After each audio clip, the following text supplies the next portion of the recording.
Kalau saya mau buka vape store itu saya perlu daftar ke Bea Cukai nggak? Katanya gitu, Mas. Serato seru-seruan karo Bea Cukai Purwokerto.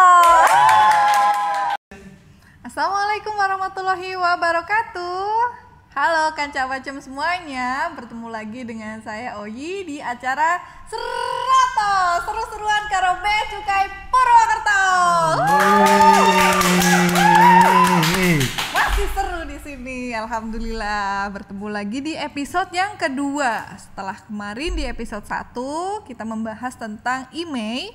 Kali ini saya akan membahas tentang dunia cukai karena ini adalah salah satu hal yang banyak sekali ditanyakan oleh masyarakat.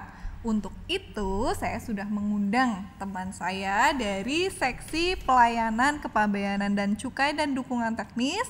Ada Mas Budi Catur. Halo Mas Budi Catur. Halo Mbak Oyi. Selamat datang di acara Seroto nih Mas. Iya, terima kasih sudah diundang di sini.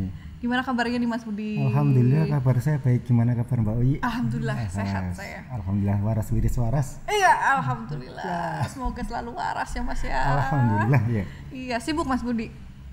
Sekarang sibuk nggak sibuk ya tetap sibuk. Tetap sibuk ya. Apa di pelayanan yang lagi ini? Yang lagi sibuk sih ini terkait karena kita temanya hari ini cukai ya, beberapa kegiatan yang terkait cukai ini kita ada permohonan NPWKC baru nih. Oh gitu, ya, itu agak ini ya, ramai ya Mas ya? Ya ada 1-2 ya. Terus nanti kita ada rencana pemusnahan vape-nya yang di pabrik. Ada satu lagi kita survei harga rokok atau HTP setiap 3 bulan. Ini udah mulai mau bulan Desember nih, awal Desember rencana kita mau survei ke tempat toko-toko nih yang jual rokok nih. Sibuk sekali kayaknya Mas Budi ya. Kita tetap semangat walaupun akhir tahun lah. Harus walaupun akhir tahun, walaupun sedang pandemi tetap harus semangat ya Mas. Oke, pastinya. Ya. Iya, ngomong-ngomong soal cukai nih Mas. Ada banyak sekali pertanyaan yang masuk ke kita tentang cukai nih. Ini salah satunya kayak gini.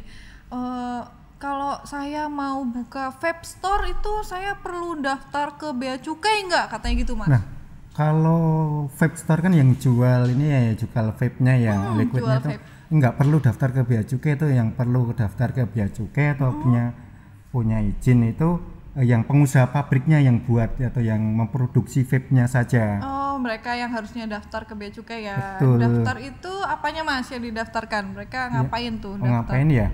Nah sebenarnya kalau ini pertama kita ada dasar hukumnya ya. Dasar hukumnya itu Undang-Undang Nomor 39 Tahun 2007 tentang cukai, sama turunnya Peraturan Menteri Keuangan Nomor 66 Tahun 2018 tentang tata cara pemberian, pembekuan dan pencabutan nomor pokok pengusaha barang kena cukai. Nomor pokok pengusaha barang kena cukai. Betul. Itu kita singkatnya NPPBKC ya Mas ya. Iya betul. Apa tuh Mas NPPBKC? NPPBKC ini izin kegiatan yang diberikan kepada salah satunya nih karena pengusaha pabrik yang untuk pengusaha pabrik untuk menjalankan kegiatan di bidang cukai. Iya. Oh jadi yang harus punya NPPBKC itu pengusaha pabrik. Iya. Apa pengusaha pabrik aja Mas? Enggak. Ini ada kita bagi ya di namanya kan ada barang kena cukai nih. Ya. Barang kena cukai itu ada hasil tembakau atau rokok, terus minuman mengandung etil alkohol atau miras ya kita sebut ya, kita kampanye sama etil alkohol, etil alkohol dan hasil pengolahan tembakau lainnya. Nah ini vape ini masuk namanya hasil pengolahan tembakau lainnya atau yang disebut vape. Nah rinciannya misalnya gini nih, kalau pengusaha hasil tembakau itu ada 2, itu yang perlu izin punya NPPBKC itu pengusaha pabrik dan importir. Untuk pengusaha miras atau MMA itu ada pengusaha pabrik, pengusaha importir, terus penyalur sama tempat penjualan eceran. Terus satu lagi nih yang namanya etil alkohol, itu ada juga pengusaha pabrik, terus importir, pengusaha tempat penyimpanan sama pengusaha tempat penjualan eceran. Nah, vape ini masuk golongan atau mungkin komponen atau bagian dari hasil tembakau. Ya. Jadi cuma ada 2 tadi kan, yang importir sama pengusaha pabriknya. Jadi untuk usaha-usaha yang tadi disebutkan oleh Mas Budi, itu yang pertama dilakukan adalah harus punya NPPBKC. Gitu ya Mas Budi? Betul. Nah, kalau gitu caranya gimana nih Mas untuk dapat NPPBKC? Nah, cara dapat NPBKC dibagi jadi dua. Pertama itu pemeriksaan lokasi, sama yang kedua itu permohonan berkasnya. Jadi tahapnya dua ya. Yang pertama pemeriksaan lokasi dan yang kedua adalah permohonan berkas NPPBKC-nya sendiri. Iya, betul. Untuk pemeriksaan lokasi tahap pertamanya nih bagaimana tuh Mas? Tahap pertama nih pengusaha mengajukan surat permohonan ke kantor Bea Cukai. Kalau dinya Bea Cukai Purwokerto, terus dilampiri ya ada 2 lampiran minimal nih. Denah dalam lokasi yang pabriknya tersebut sama denah luarnya. Jadi ada cuma minimal 2 lampiran tersebut. Denah dalam sama denah luar ya. Itu harus dilampirkan dalam permohonan. Betul. Terus setelah dia mengajukan tuh surat permohonan dan denah dalam, denah luar, terus apa tuh Mas? Oh ya, setelah dia mengajukan di surat permohonan itu kan nanti disebutkan kapan sih saya siap diperiksanya. Oh, jadi disebutkan kapan pengusaha pabrik siap mau diperiksa. Diperiksa lokasinya, bukan diperiksa apa-apa ini. Lokasinya ya, betul. Nah, diperiksanya nanti 5 hari kerja, maksimal 5 hari kerja setelah tanggal tersebut ada pemeriksaan ke lokasi tersebut. Jadi pengusaha sendiri yang memilih tanggalnya gitu Mas? Boleh, pengusaha sendiri yang memilih tanggalnya boleh. Karena yang penting kalau kami ya hari kerjanya dari Senin sampai Jumat ya. Senin sampai Jumat. Itu boleh mau tanggal berapa, yang penting jangan hari libur. Gitu. Atau hari libur kan buat keluarga, masa kerja terus kan ya jangan dong, kasihan ya. Nanti kan setelah mengajukan petugas Bea Cukai nanti akan datang ke lokasi gitu Mas. Betul. Nah, datang ke lokasi itu apa aja yang diperiksa tuh Mas? Nah, datang yang di lokasi ini misalnya nih pengusaha pabrik atau vape store ya. Pertama sih kita cek batas-batas wilayahnya nih ya, batas-batas berbatasan dengan mana aja, karena kan ketentuannya kan tidak boleh berbatasan langsung dengan tempat tinggal dan memiliki batas permanen yang jelas. Nah, antara tempat usaha pabrik tersebut dengan bangunan lain atau tempat tinggal yang di luar yang diizinkan usahanya. Jadi nggak boleh ya Mas, misalnya ini rumah sekaligus pabrik nih. Iya, gitu, nggak boleh ya. Harus ada batas permanen yang jelas nih, yang mana pabriknya, mana rumahnya. Terus yang kedua, ini kan ada ketentuan luas lokasi nih. Oh gitu? Ada minimalnya gitu Mas? Ada, kalau pengusaha hasil tembakau itu minimal 200 meter persegi. Kalau pengusaha miras atau MMA, pengusaha pabrik MMA ini 300 meter persegi. Kalau yang gede nih pengusaha etil alkohol atau EA-nya itu 5.000 meter persegi. Tapi kalau vape ini ada pengecualian nih. Ini udah diizinkan, enak banget nih. Ini nggak ada ketentuan luas pabriknya, yang penting kalau izin usaha dia memperbolehkan ya boleh aja. Oh gitu. Jadi nggak harus 500 meter gitu nggak harus. Vape ya. Kalau vape itu khusus ini ada pengecualian, nggak ada ketentuan luas lokasinya. Nah, kalau gitu setelah diperiksa lokasinya, terus wah ini udah semua sesuai nih dengan ketentuan-ketentuan tadi. Terus apa nih yang didapat? Yang didapat ini nanti kan ada teman-teman pengusaha dari petugas Bea Cukai yang memeriksa lokasi. Nah, namanya kita buat namanya berita acara pemeriksaan. Pemeriksaan lokasi nanti biasanya kita bikin 2 rangkap, satu untuk kami, satu untuk pengusaha. Nah, gunanya apa sih sebenarnya lampiran ini? Nah yaitu BA-nya itu untuk apa tuh Mas? Ini untuk nanti masuk ke tahap 2, ini permohonan dilampiri dengan berkas yang lain, nanti ada pengajuan permohonan NPBKC. Jadi itulah setelah mendapatkan BA untuk masuk ke tahap berikutnya. Nah, setelah masyarakat mendapatkan berita acara, kalau misalnya belum pengen langsung nih Mas, maksudnya nanti besok aja deh saya mau ngurusnya gitu, boleh nggak Mas? Boleh aja. Jadi nggak harus saya dapat BA sekarang nih, besok saya ngajuin permohonan. Nggak harus gitu. Itu kita berita acara itu kan ada jangka waktunya nih. Jangka waktunya 3 bulan setelah tanggal berita acara. Berarti 3 bulan setelah tanggal berita acara boleh dia sambil mengurus atau memproses izin-izinan yang belum ada. Itu boleh, itu waktunya 3 bulan setelah tanggal berita acara. 3 bulan? Iya, betul. 3 bulan nih kan, dicatat nggak apa-apa. Kalian silahkan mengurus izin-izin yang lainnya, masih ada waktu 3 bulan untuk masuk ke tahap kedua. Nah, langsung nih Mas ke tahap kedua. Selain membawa berita acara nih. Selain membawa berita acara ini ada tahap kedua nih, final step ya, bukan final step ya. Tahap cuma kedua. Iya, cuma dua benar final step. Yang kedua final step. Iya, yang kedua dia ngajin surat permohonan ini sudah ada formatnya, sudah kita siapkan juga, tenang, surat permohonan soft copy-nya di Peraturan Menteri Keuangan Nomor 68 Tahun 2000 itu ada formatnya. Sudah ada formatnya. Nah, kita ada soft copy-nya juga. Jadi soalnya banyak masyarakat yang gimana nih cara menulis surat gitu ya. Untuk gebetan aja bingung Mas, apalagi untuk pemerintah kan kadang suka bingung ya. Ternyata sudah ada formatnya. Kita siapkan juga nih khusus untuk pengusaha yang mau bikin pengusaha pabrik misalnya atau pengusaha usaha lainnya misalnya. Nah, form, lalu berita acara, apalagi Mas yang harus dibawa biar nggak ketinggalan nih? Yang harus dibawa ini berkas setelah mungkin permohonan Pak wajib, terus berita acara pemeriksaan, nanti izin usaha dari instansi terkait nih. Izin usaha dari instansi terkait. Apa nih Mas yang terkait nih Mas? Nah, izin usaha dari instansi terkait kita bagikan dua nih untuk pengusaha pabrik, kayak Webstar kan kategorinya pengusaha pabrik. Ini izin usaha dari organisasi pemerintah ya, mungkin yang tugas dan tanggung jawabnya terkait perindustrian atau penanaman modal. Gitu. Terus kalau yang selain pengusaha pabrik itu yang tugas, wewenang dan tanggung jawabnya terkait perdagangan, penanaman modal atau pariwisata. Jadi ada dua perbedaan ini yang mau pengusaha pabrik sama satu lagi selain pengusaha pabrik. Tadi udah 3, apalagi Mas? Ada lagi yang ada lagi yang lagi harus punya nomor induk berusaha atau NIB. Nomor induk berusaha NIB. Ini untuk pengusaha sebenarnya hal yang nggak familiar nih, karena ini kayak satu akses pintu yang harus punya ini. Nomor induk berusaha kan bisa didapat ya dari sistem online single subscription atau OSS OSS atau mungkin dia bisa ke pelayanan satu pintu yang ada di Pemda, itu masih diarahkan cara buat NIB nomor untuk bikin induk. NIB itu. Betul.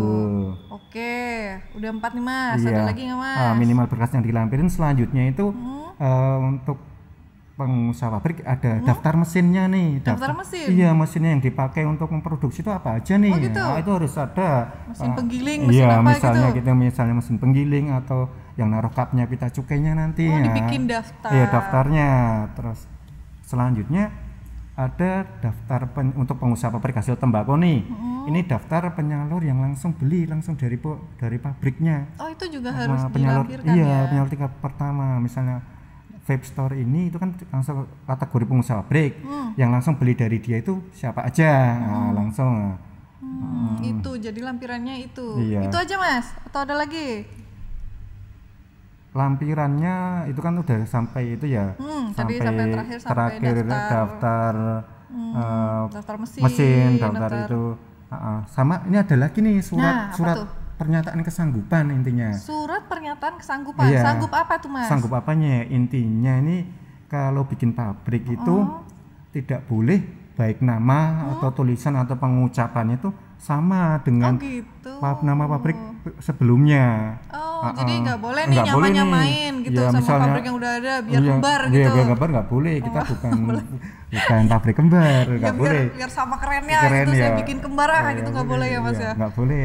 Nah itu siap dibukukan kalau memang terindikasi atau ini siap dibukukan kalau ternyata namanya sama. Terus surat pernyataan kesanggupan itu satu formulir nih, satu formulir itu ada 2 kriteria itu, yang satu tadi yang surat pernyataan kesanggupan kalau namanya tidak boleh sama, yang kedua bertanggung jawab nih ke semua kegiatan yang ada di pabriknya, termasuk harus bertanggung jawab. Iya, masa hanya izinnya aja, tapi dia harus bertanggung jawab nih, termasuk orang-orang yang di dalamnya ngapain aja sih dia harus bertanggung jawab. Itu dituangkan dalam surat pernyataan. Pernyataan. Oke, jadi dia bawa berita acara dan bawa berkas-berkas yang tadi sudah disebutkan oleh Mas Budi. Silahkan datang ke kantor Bea Cukai. Kemudian akan diproses oleh kantor Bea Cukai. Betul. Prosesnya berapa lama Mas? Prosesnya setelah dokumen diterima lengkap nih, ini kan syarat minimal jangan depan itu 3 hari kerja.